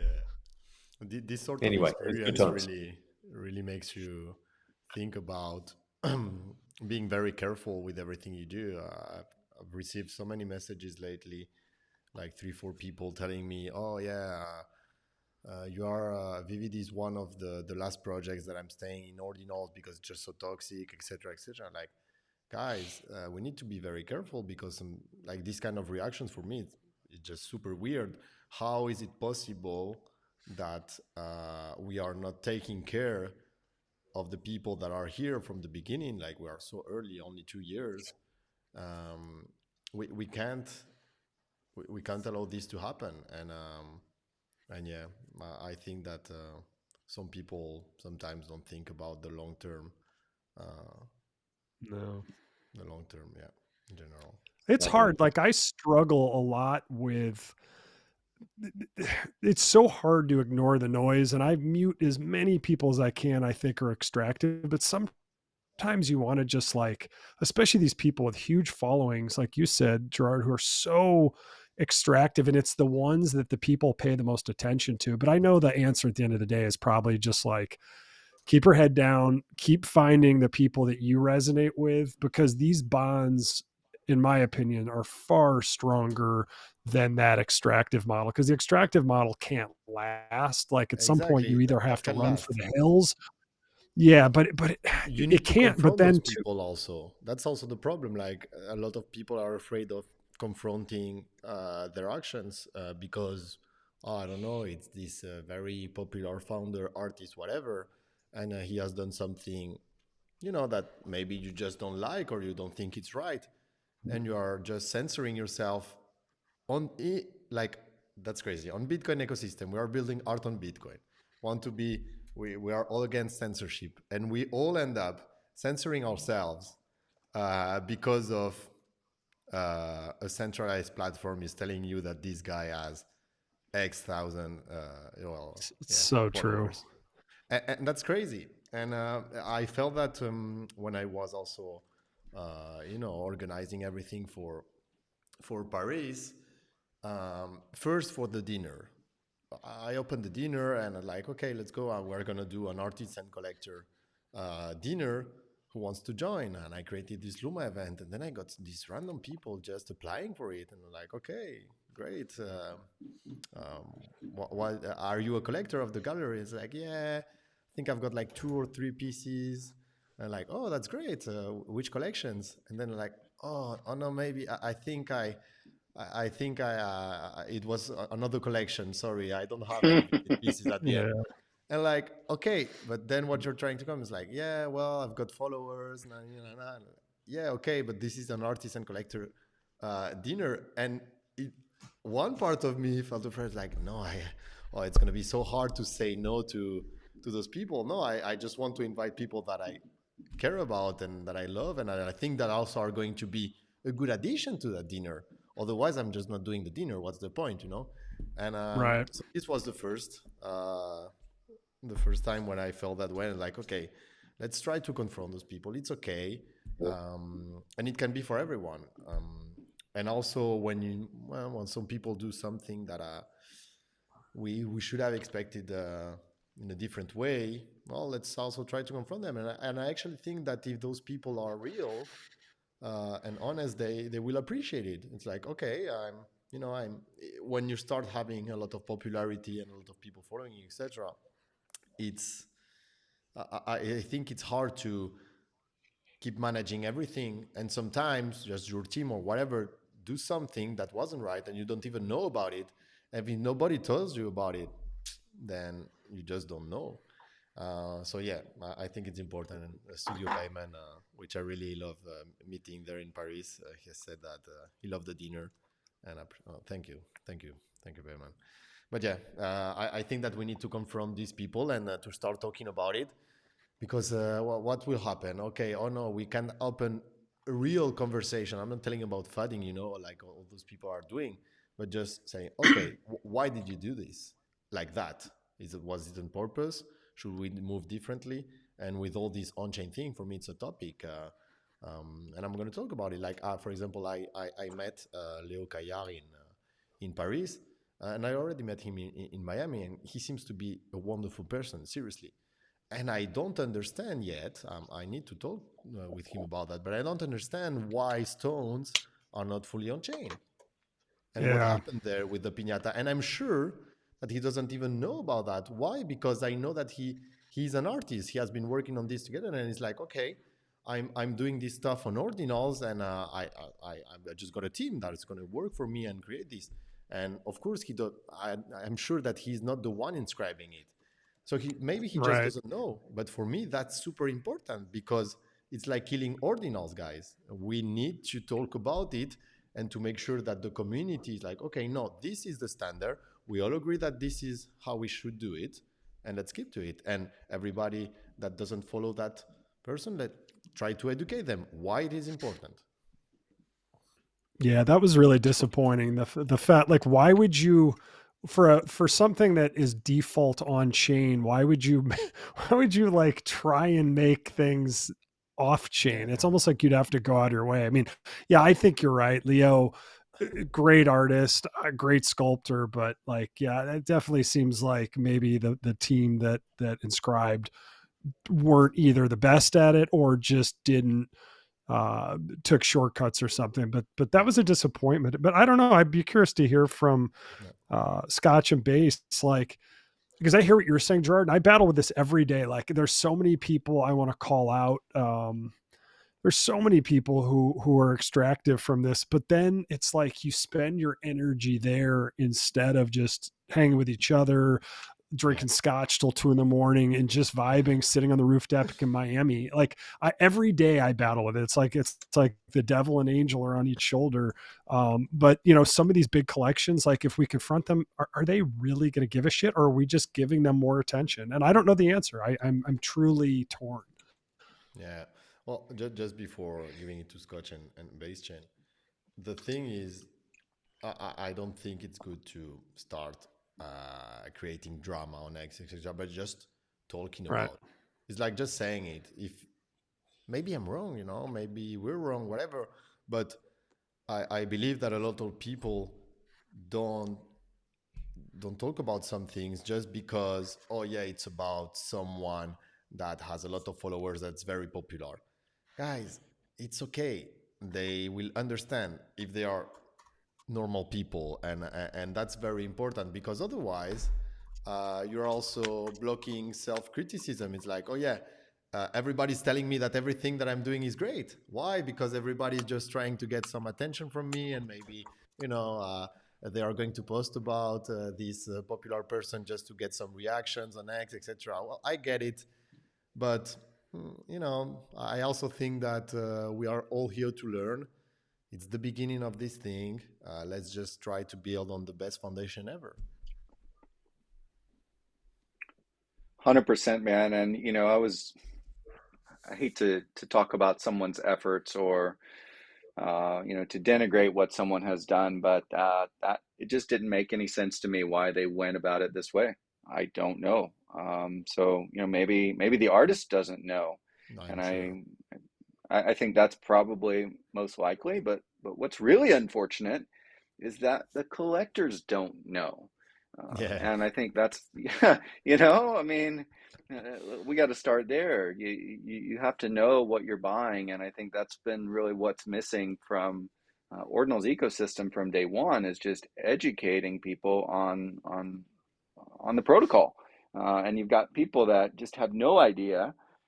Some examples were mentioned earlier about this guy with the recursion and saying it's not on chain. And, usually I don't engage in these types of conversations, but on this one here, I just had to get involved because what he's saying is just not true. And if we don't refute these claims early on, then you're going to have 100 or 1,000 collectors that are Yeah. listening to this yo-yo and following what he says, and he has no idea. So that's part of what the reason that I'm here is so that we can educate collectors on the tech and ensure that they're getting what they pay for. yeah. Oh, we had an Yeah, no, interesting look, message I think from Billy. the amount of sorry, mate, go for it. No, I just want to share that message from Billy. That's really interesting. Yeah, so he says the work is on chain, but what's on chain is much lower res than it is represented on the marketplace, which, yeah, it does feel like a cop out. And for me, when I go to that collection and I click through to the content link on Magic Eden, I don't know if it's just my machine, but I don't get any content. Oh What's yeah, going on there? So. it's not exactly this, Billy. It's a little bit worse than that. But yeah, there are some projects that are doing this. But for example, also on the parent, you have some piñata links, these kind of things, and I thought we were over with that. And but yeah, I don't know. I don't know exactly what happened. But there are tons of examples, and I think that we are just going to see it more often now. Now that ordinals is a new thing that people are going to be interested in. It's like, okay, maybe some people are just going to try to be fast and do these kind of means where, oh yeah, this is the first time we are doing this on ordinals, but just because it's not possible on ordinals, we are going to use an off-chain pointer or whatever. Um, I believe this is going to, yeah, this is going to happen. But what makes me more bullish than ever is that things here are getting real. And by that, I mean that it's not the delusion that people got in 2020, 2021 with NFTs. I've been speaking with some artists lately that are not working with us for the moment, but I really enjoy what they were doing. And they telling me, yeah, man, it's so hard. We are not selling the pieces. and etc etc. I was saying, yeah, but it's hard. You are asking for people, I don't know, maybe to raise a total of, I don't know, 1 Bitcoin per, let's say. Just imagine what it represents in real life, and what kind of effort people usually need to do to get that outside of the market that we are used to know. So I believe that the market is not dead at all. I just believe that the market is getting real, that people are buying for good reasons. And I believe that what happened in 2021 was just something unique in the time, created by a lot of excitement and people gathering and getting FOMO, etc. That's all. So I think that people now just need to put more efforts into their work, and if they want to succeed, and that's all. And that's very cool, because it's going to force people to do their best.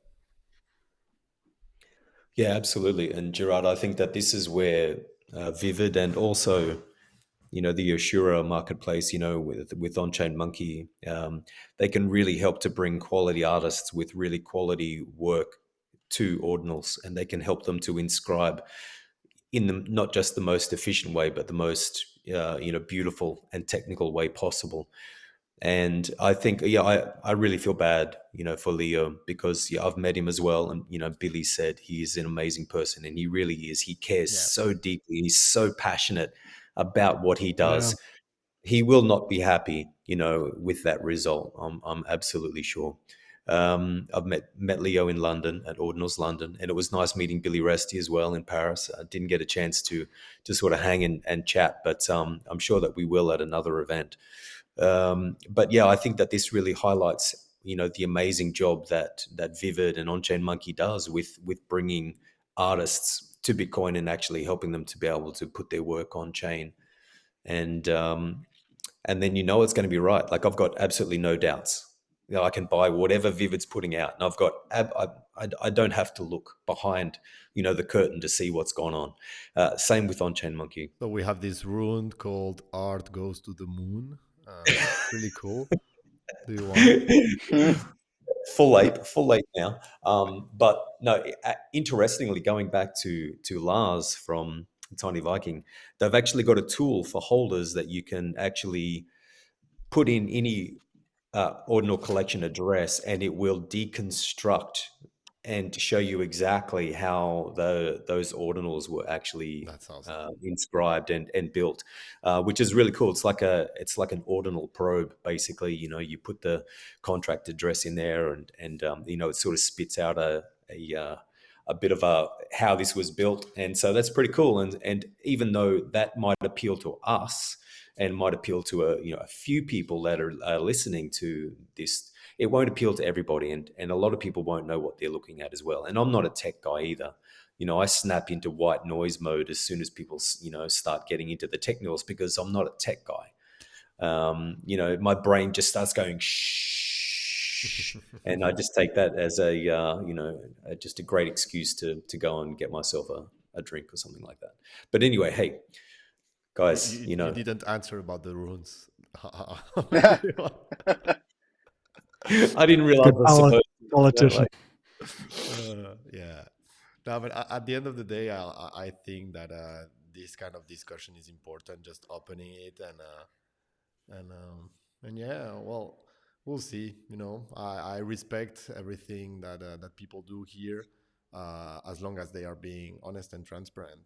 That's all we need. And I was talking with these guys earlier that failed their mint, and they were asking if we can work together on it, and I just saw their X account, and there was this post, this typical X post where, oh yeah, I'm trying to create FOMO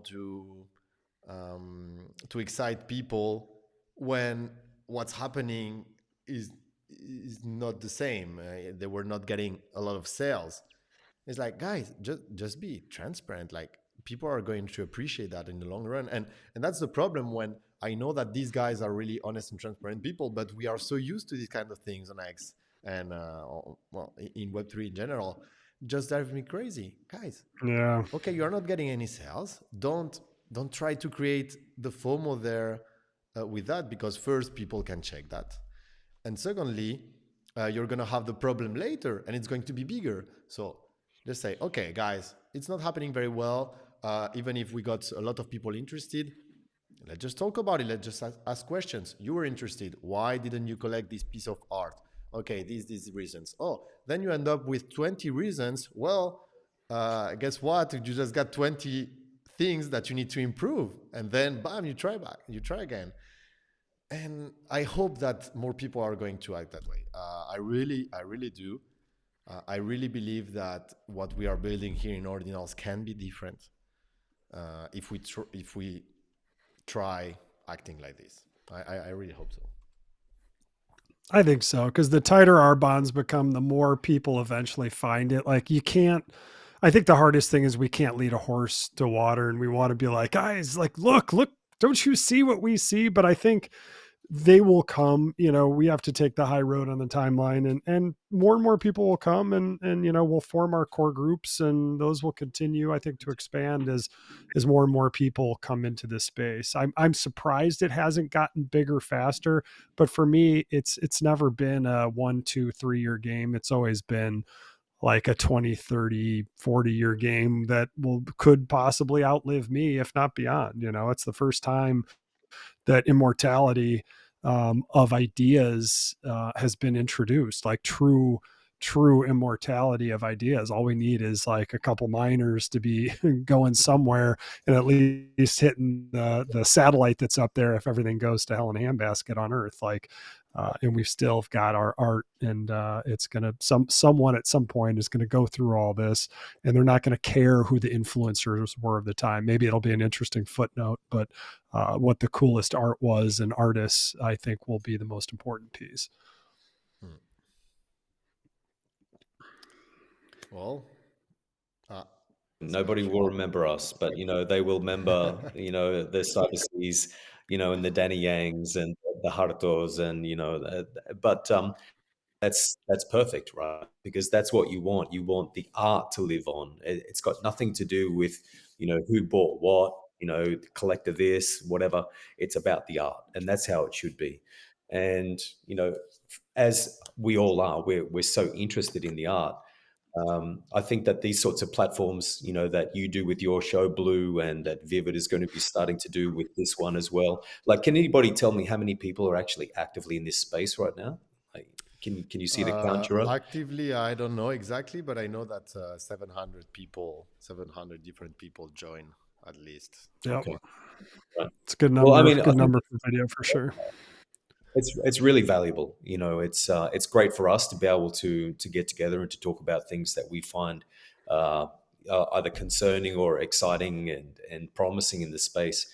And hopefully it brings value to those that sort of tune in as well. But thank you both for your efforts in what you do with these sorts of programs, because I know that I always learn something, when I tune in, Yeah. Blue, and I always learn something when I chat with Base and Gerard and Pierrot and all of the other great people that I surround Yeah. myself with. So it's really cool. Well, you are going to be part of it. You know that you're going to be you're welcome every time here, and we're going to do a lot of shows together. This is only the first one, and I think it went Well, well. I live in Scotland, right? And it's cold here. You've given me a Vivid T-shirt, but you know that it's going to have something warmer over the top of the Vivid T-shirt. I was Well, telling you you you before, just need to come here, and you'll be able to just wear your Vivid live T-shirt. live broadcast from Spain. I love it. Let's do it. Let's go. But yeah, thank you so much, guys, for the this conversation. I'm sure that people enjoyed it. At least Mr. Wagme did.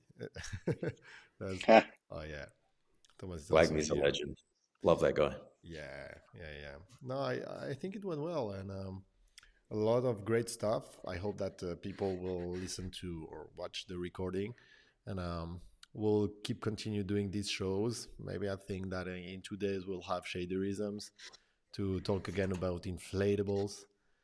It's gonna be amazing. I'm really, really excited about inflatables. I'm really excited also about Enigma by CyberSea that's coming very soon. Collaboration with Oh On Chain man. Monkey. Yeah, it's gonna be amazing. So I actually feel very, very excited about what's coming. I think that we're in a good moment. Everybody's talking about ordinals are dead, art on Bitcoin, but I really believe it's happening. At least from the Vivid side, things are getting exciting. Absolutely. I'll be here for it, man. I appreciate you, Captain Blue, Scotch, of course. Happy to hop on when you guys do another show. I love the set. Wow, just amazing. Just seeing that vivid art in the background, just popping.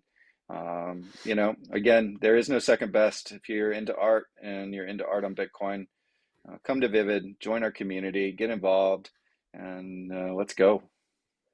Let's go. Thank you, I love Blue. G. Sorry. Yeah, guys, it's been a pleasure. I'm so glad that I got to meet Scotch and Bass. Well, I guess Bass is just like our audio chat, but I got to meet Scotch at least on video face to face. I can't wait to meet everybody in Vegas. And yeah, let's do more of these. I like the conversation. I like that. It was just celebrating the set was super cool. But I also I like that we're not afraid to go there. And like Bass said, like we're not here to call out specific people or collections or this and that, but like Gerard said, we should be able to talk openly about art on Bitcoin and the things we like and some of the things we don't like, and taking the high road when we do it, being kind about it. But there's a lot. The thing I love about this space is there's so much grift. But the thing I love about this space is underneath all that, you can find the signal and the noise. And, I know you three have for sure. And like Scotch said, I want to follow people who are far smarter than me, because I'm not going to stop learning. And I don't see myself leaving this space ever. So glad to be here, and let's do more. Let's go. Thank you. Thanks, B- b- guys. Before ending this, I just want to take a few seconds to mention the artists that are here present with us in this beautiful set. So from left to right, you have Deus Ex Machina by CyberC. Of course, I think that everybody knows it from now. Great piece, and just check it out. We did a show with Blue about it, so great show, by the way. Thank you so much. Yep. But also, worth mentioning, There. Gerard, is please Yeah. actually go to the link. If you go to the Magic Eden collection Yeah. or any of these beautiful collections that you see behind us, make sure that you go to the link on Magic Eden and bring up the actual, Yeah. The inscription. actual Don't content. just don't just look at what Magic Eden is throwing up there, because you'll be able to play with the inscriptions, and you'll be able to see them how Yeah. they're meant to be displayed. So Exactly. So yeah, next we have Rising Echoes by Medusa, who's again preparing great stuff to come. Golden Ratio by Harto. Scotch Fox Golden Ratio. I love putting it in there. It's also one of my favorites. So I love red, so I had to include it in there. Looming Emotion by Shaderism, of course. Flora Forms. This is a special Flora Forms. It's the medicine Yeah. seed. Just for those who don't know, there are five individual pieces from the Flora Forms collection, black and white. Just to remember that Gustav Klimt is, I think, the artist that has more burnt artworks, and those come from the University of Vienna. Medicine, Looming Emotion by Shaderism again, rising star at the moment. A lot of people collecting it to get an inflatables. Mitosis by Moodsup, amazing. Artifact by Medusa again, and of course our latest curated generative art collection, Vortex by Ella. Such an amazing piece. And this is the special edition. Oh yeah, with Oli. I noticed that now. Oli that also was there in Paris. It was really really cool meeting him. So thank you everyone. Thank you all the artists that made this beautiful background. So thank you all. Okay, guys. Any last words before closing this? art on Bitcoin. Art on Bitcoin. Let's go. Art on Bitcoin. AOB. Let's go. Thank you so much. Bye, guys. See you. Bye, guys. Later.